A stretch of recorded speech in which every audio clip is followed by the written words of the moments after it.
Hello creatives, and welcome back to my channel. Today we are going to continue our illustration series and dive deep into creating Gemini. I'm right now showcasing my entire illustration process. I like to sketch things out initially in a sketchbook. I do my sketches by hand. I'm very traditional that way. And I wanted to showcase how I changed my design after thinking about it and then realizing, oh, let's go forth and just modify this a bit. So after that little snippet, let's go ahead and begin this illustration with this sphere tool. We're going to create some circles on the artboard, and I'm going to shape build them together to form the body of one of the twins, because Gemini is known as the twins. And we're just going to duplicate that for the other twin, and we're going to create the arms using that same sphere tool into an oval shape, and then duplicate that form as well and enlarge that because the twins are the focal point. Next, we're going to replicate the process creating the legs for the twins just like we did with the arms and put them in position. Now for the hair, continuing to use the sphere tool, I'm just going to modify the shape and build them up to create the form of the hair. I wanted it to be soft and look like it's flowing over the shoulder. And let's add some color to the skin and hair now because they're looking very bare. So I utilized the color guide for this when I chose my colors. Also, I looked up the colors for Gemini. Then I decided to work on the shadows and highlight, especially for the face and hair. So it's good practice to utilize the color guide while choosing your color scheme for any kind of illustration that you do, just to make sure that all your colors go together. Here I'm utilizing the shape to shape blends for the shadows on the hair, and later I'll do that for the highlights. And then let's connect the top and bottom of the dress to reflect my original sketch and add in those highlights and shadows on that as well using the shape to shape blends. It's good practice to decide where your light source is coming from very early on or right from the start. And then let's move on and get to the other twin and get her up to speed by duplicating the dress, flipping it, or reflecting it, and then apply the green color and add that Gemini symbol. I thought it would be really cute and kind of cool to have them wear it as tattoos so you know exactly what the Gemini symbol is, because they're kind of cool, they're twins. Let's go and move on to some of the details with the cross strap going on the front and back of the dress, and add some shadows and highlights to that with the shape to shape blends. If you notice, there's a bit of a theme here. I can create a whole video about shape to shape blends if you guys would like me to, if you want to know more about them, when to use them, and all of that. Just getting all those gradients right into place, resizing them.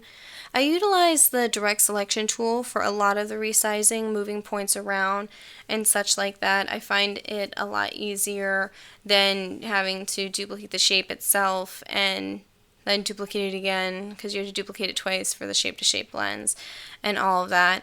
It just seems to be a little bit easier to start from scratch or duplicate old highlights and shadows and change the fill colors. But moving on to the constellation, because we haven't given that a lot of thought yet, we haven't introduced that yet. So let's use that sphere tool again. Another theme, spheres. It's very mystical here. And then we're going to map out the points of the constellation across the form of the twins. So you can actually see how I planned out the entire illustration around the shape of the constellation. Clever me. Alright, so after that we're going to select the pen tool, and then we are going to connect all the dots to create the actual constellation. And in order to make it glow, I utilized the inner and outer glow effects that you can find under the effects tab in the upper toolbar. Those are always fun to play with. You can preview the effects before you apply them. It's a whole bunch of fun, so it gives it its nice bright shiny glow effect. Now let's clean up some of the details, especially with the hair. It's a bit of a mess, so some of the shadows need work, and let's add some shadows to the arms while we're at it, while we're fixing up little pieces, because A lot of the arms look very bare, and we do not want this illustration to be flat. We want it to stand out. We want it to have some dimension, even though they are not three-dimensional. So let's utilize those shape-to-shape blends throughout the entire illustration.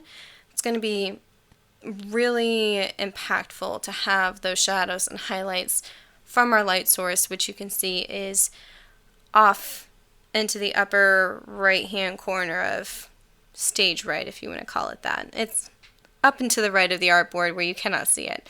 That's where I decided my light source is going to be. So all the shadows are going to be to the left, all the highlights are going to be to the right. Now, let's give the face of the twins some eyes, utilizing that sphere tool once again and duplicating the iris and highlight.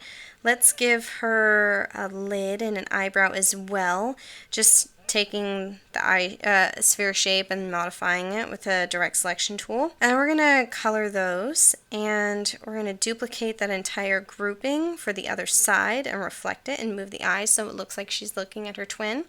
That way she has two eyes, not just one. We don't want a Cyclops Gemini here. And let's add some shadow on the face because the face is feeling very flat. Let's put some shadow under the eyes and also on the left side of the nose because that's where our shadows are going to land on the face. And we want to stay consistent with our light source. Again, using those shape-to-shape blends. Gotta love those. Alright, let's go ahead and also fix the hairline. Moving that down also creates more drama for the face. And move the highlight onto the nose and utilize that shape-to-shape blend. Once again, this is where the highlight's going to be the most impactful because that's place on the face where light hits first. And now we are going to touch those up, make sure everything is set in its place and in the right space because we want it all to look believable and we want everything to set correctly.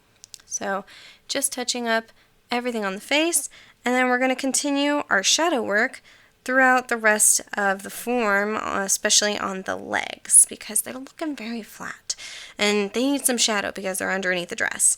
So let's add the shadow shape-to-shape blends here as well. And it just gives the legs a little bit more of a rounded look, a little bit more dimension as we did with the arms and with the face. Next, I'm going to be jumping around a bit here and adding stars. We're almost at the end as well, so let's go ahead and modify those stars with the direct selection tool and duplicate them across the artboard. And then let's hop back into shadowing. Wherever there'd be natural shadow is where I'm placing them. And then I'm going to save myself time, duplicate ones I've already had so that I don't have to create them all from scratch because that can be really time consuming. And then once I get them all into place, I'm going to use the direct selection tool to modify them and make sure that they are all lined up and looking like they belong and making sure that they're on the correct layers and in the correct position. Next, let's add the twins' names. I didn't really know that they had names, but I found that out in my research when I was looking up Gemini. The Gemini twins have names, so let's go ahead and find a font that's more mystical, not so serious. And I'm going to reduce the size so it looks like another tattoo, because I kind of like the idea of the tattoos on these two. And then I'm going to duplicate that and then type in the name for the other twin as well. Next, we're going to add some finishing touches on the dresses with the shadows and the highlights. Yes, again, fabric has shadow and highlight too. So I figured, why not just add it all around and make it look a little bit more flowy, like it has a little bit more form to it. And now zooming out, you can see our illustration for Gemini. So thank you all for watching. I hope you enjoyed, and I will see you soon, creatives.